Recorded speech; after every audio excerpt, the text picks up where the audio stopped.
افسانہ ایک قبر ایک سطر۔ وہ آہستگی سے قبروں کے بیچ چلتا گیا، ہر قبر پر رک کر تختی پڑھتا، نام، تاریخ، چند لفظ، اور پھر آگے بڑھ جاتا۔ مگر ایک تختی کے سامنے وہ ٹھٹک گیا جس پہ لکھا تھا، اس شخص کی کہانی باقی رہ گئی تھی۔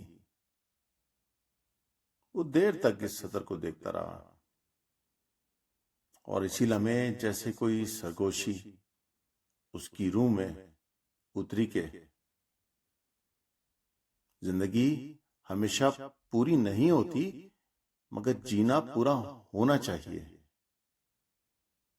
جو تمہارے اختیار میں ہے اسے انجام تک پہنچاؤ، اور جو وقت کے سپرد ہے اس پہ ضد نہ کرو۔